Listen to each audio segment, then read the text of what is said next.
how to get us on her tablet. And I just did that for her, so she's going to be able to watch it with us. All right, you got Dawn tuned in a couple of minutes, right? Okay.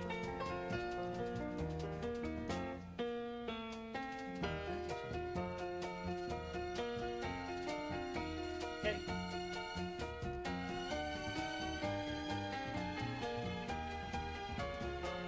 What? What?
Coming to you live from Florida's Space Coast, it's About Space Today.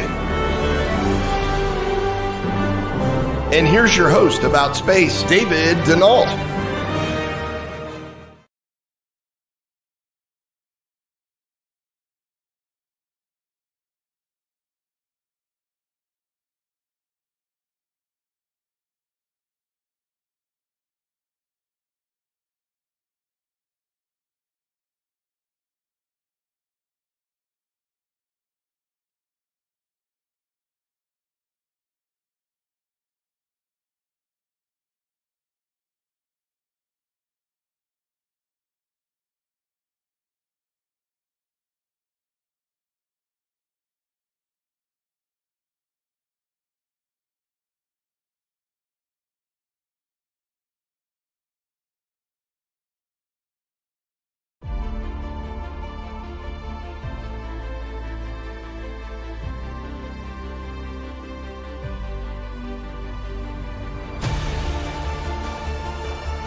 All right, we have resumed our audio here, and we want to welcome you. In just minutes from now, we will launch the booster of an Atlas V into space with 2 astronauts, and it'll carry them on an 8-day mission to the International Space Station. And joining me via satellite from our Cape Canaveral studios is our Space Coast News editor, Dawn Meyer. Good afternoon, Dawn. Good afternoon, David. So we're excited. We looks like this time we will probably get a go for launch in today's window. What do you hear from the Space Center? Well, so far they're counting down. They've got everything closed out, and as far as I know, they're go for launch. Well, great. We are just minutes away from launch, and we will resume our coverage next as America and the world is listening to About Space Today.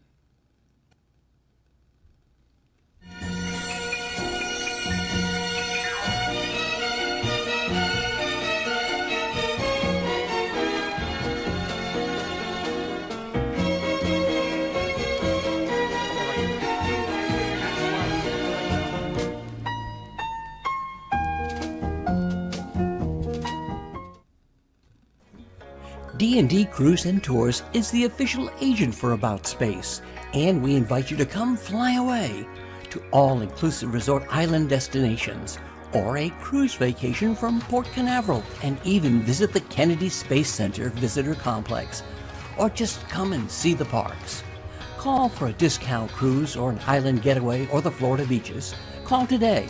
The call is free, and so are our services. Call 877-747-8631. That's 877-747-8631. We are Florida's group travel specialists. Remember, turn to your right. Ever dream of an island getaway at an all-inclusive resort? Or going on an island-hopping cruise to multiple island destinations? See sun-bleached beaches and swim in the azure waters of the Caribbean Sea. Call today for your special discount prices to your island getaway. This is a special offer for About Space by calling 877-747-8631. And let's go and explore the islands of the Caribbean. And welcome back to our coverage of the launch of Starliner. And we've got a very unique crew here, don't we, Dawn? Yes, we have 2 former shuttle astronauts, Sunny Williams and Butch Wilmore. And they've both been on the space station before. Sunny Williams, she's the flight She's the pilot, I guess. Pilot, Yes. She's the pilot. And then Butch Wilmore is the commander. and both of them have had extensive flight experience. They both have flown a Soyuz and also been on the shuttle. So they both been spacewalked also. So there's some questions here. Maybe while their mission is only 8 days, they might enjoy the opportunity to just perhaps do a little spacewalk and work more with the crew. That's still up for discussion, I understand. So that would be very interesting. Let's talk a little bit about the crew patch itself, and which is kind of interesting, a very simplistic type of a patch that we've seen. Dawn, take it away. Right, so yes, as you can see, the crew patch has that orange and blue outline of the Boeing spacecraft and the United Launch Alliance Atlas V rocket that will lift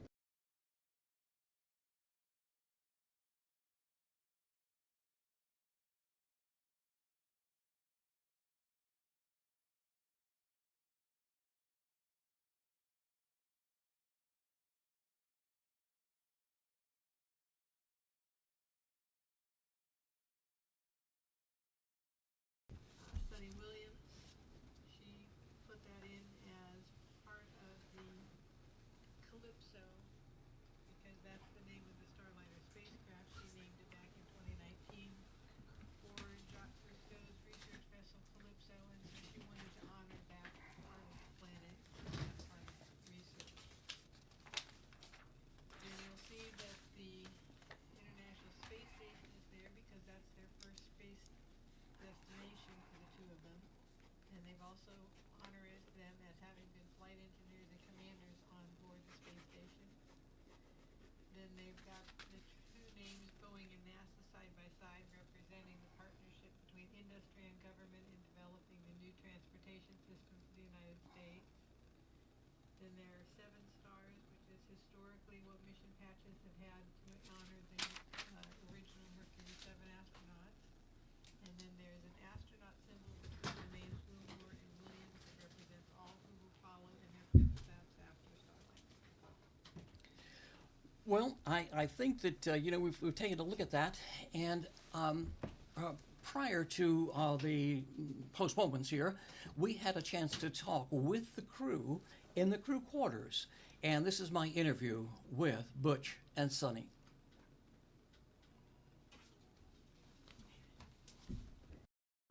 We're continuing to take some questions on our phone bridge. Our next one comes from David Denault with the outlet About Space Today. First, let me wish you Godspeed on your mission. And next, I guess people would say, well, you've been there, you've done that, but what is new and unique for each of you about this mission? I think the better question might be, what's the same of the past ones? Exactly. There's so much new. Everything is new. Everything's unique. The spacecraft itself, the way it flies. Both Sunny and I have flown a capsule before, the Russian Soyuz. But this spacecraft, the Soyuz gets you to space and gets you back to Earth. But this spacecraft will do that. And again, like I said, with pinpoint accuracy in all of its modes, the Soyuz doesn't even do that. The Soyuz has a ballistic mode where basically it comes back in the atmosphere in a ballistic trajectory, meaning it's not really under control, but it lands 400 meters shy of the target. As an example, the space shuttle, of course, was a lifting body, and it's completely different than flying a capsule. It only lands on land, on a runway. So when you do your deorbit burn, you got one place that you can make it, and that's not the case with a capsule. The black zones on the shuttle, there were many what we call term black zones, where if you had specific failures in certain parts of the trajectory as you're, getting into orbit, you could not survive. You would not survive if you had certain failures. This spacecraft does not have those. It had black zones on entry before we refined that backup mode I mentioned, and now those are gone. So completely different, much different, much more difference than similarities in what we've done in the past. And one other thing I wanted to add with that one's pad aborts, right? So we can abort from the pad all the way up through orbit. So that capability is great, and we're on the tippity top end, so we'll be okay. Not going to say that ride's going to be super calm, but we'll be okay. Also, I just want to say, like, these are three very, very different spacecraft, and I think it's really an honor to be able to use the experience that we had in the shuttle program, the Soyuz program, and bring that experience into a brand new program. Sort of like I was talking about earlier, hopefully the decisions and the thought process philosophies that we have worked with our engineers making the spacecraft and creating the operational concepts are legacy from those other two programs, and trying to make the best of programs that we've experienced before. So why do the same thing twice? Let's do something different every single time.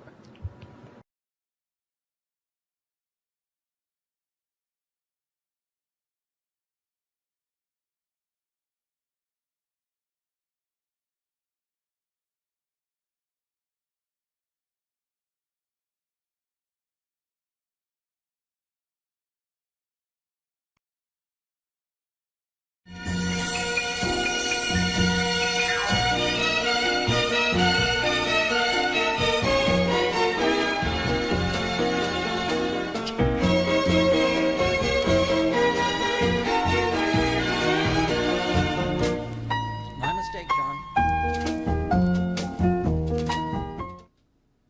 Everyone in my family went on a Carnival cruise. Maggie didn't come though because she's a dog. Mom did things I've never seen her do. Dad was himself, and I met this girl who was pretty cool, I guess. My best friend! Then I saw a bird. Hi. Cool bird. And Dad told us to put on sunscreen, and we had the best time together. Please don't tell my parents I said that.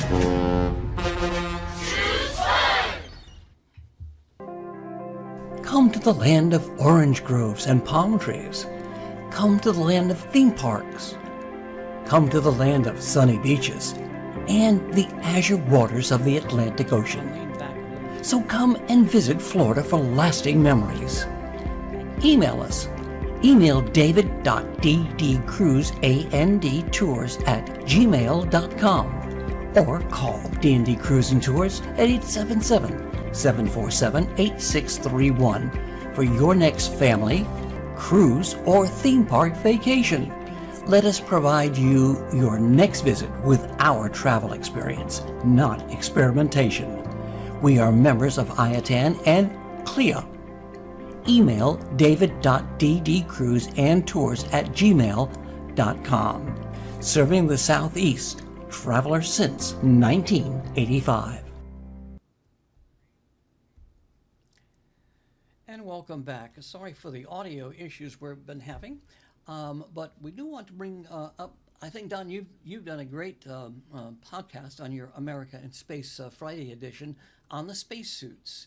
Tell me a little bit about the spacesuits. These spacesuits are IVA suits, which is intravehicular suits. They're made for launch and re-entry. They are still tailored for each person. These have a few new designs. For instance, they're more flexible. They have zippers so that they can unzip and zip parts of it depending on whether they're seated or standing. They have new joints that allow more flexibility. They're lighter weight. They're 10 pounds lighter than what the shuttle suits were, so now they weigh a total of 20 pounds with the full suit, including the integrated shoes and helmet. And the helmet and the visor are incorporated into the suit instead of being detachable. The gloves that they have are for touch screen sensitive so that they can operate the screens using their gloves. And they have vents that allow the astronauts to be cooler and still will allow the suit to be pressurized immediately if there's an emergency. Well, let's take a look, Don, let's take a look. We had that question come up at the news conference.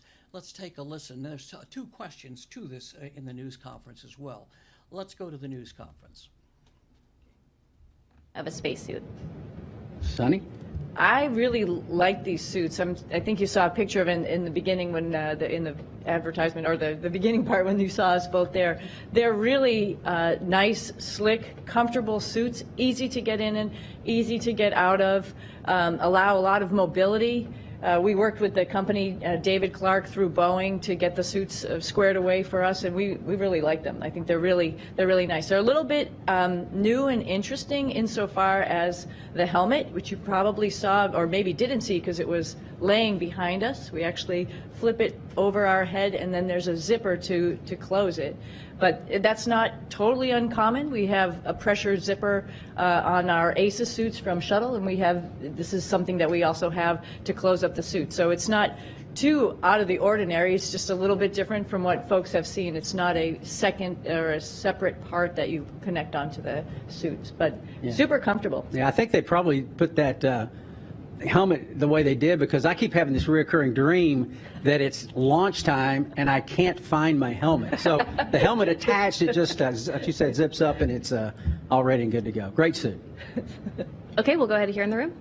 Irene Klautz with Aviation Week. For both of you, beyond the suits, can you talk a little bit about your past experiences flying shuttle, Soyuz, and what you're prepared for Starliner, what you think is going to be different, and just kind of what you're expecting as you give this vehicle a shakeout? Yeah, that's a really good question. I can tell you, just to start out, what's going to be different. I'll touch on that. So the shuttle training program path to launch, the Soyuz training path to launch were very defined, very integrated, very straightforward. All the boxes were there, checking the boxes as you go through, preparing yourself step by step to get ready for those launch days, and also for the task on the International Space Station.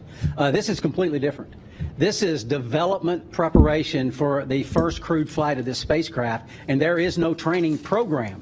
We are making the training program. We're in the process of doing that, preparing future crews to go through the process to get prepared, and this has been development, both experimental and developmental test, because this is a test mission. That's why it says on the patch, crew flight test. And the focus is the mission, the test, and the things we're doing to certify and validate the capabilities of the spacecraft. And so this is completely different as far as the preparation goes for those other missions, in that it is new. And we are sort of the trailblazers, if you will, in getting those training processes in place and developing them. Yeah, and I'll just add that the spacecraft's pretty unique. It is a great amount of automation, and that's the goal that we want spacecraft to be in our future, to just make sure that they're all automated. But the crew is sort of the last line of defense, and we have the ability to get in there and fly manually if we need to, or just back up the systems manually to make sure everything is working correctly. And that seems very appropriate for the first flight of this spacecraft, to make sure that everything will work correctly. So, you know, when you think about shuttle, there was a lot of manual interaction with it. There's less in this one. When you think about Soyuz, that also had manual interaction as well as some automation, but this one is a really nice combination and leans toward the automation, but particularly in this test flight allows us to shake out all of that manual flying just to make sure that if anything ever goes wrong, not only in this flight but on later flights, we'll have that reassurance of the crew being the backup. So it's a really slick spacecraft in that regard. Yeah, very, very capable.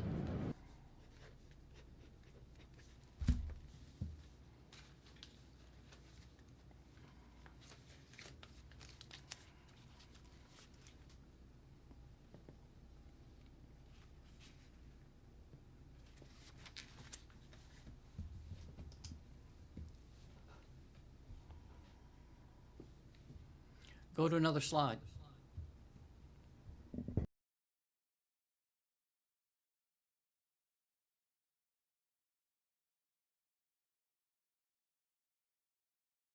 Okay, we'll take our next question from here in the room. Go ahead. Thank you. I'm Jackie Goddard for the Times of London newspaper. So while you two are up there working hard and going through all the tasks that you have to do and keeping busy, there are folks left behind who might be worrying about you.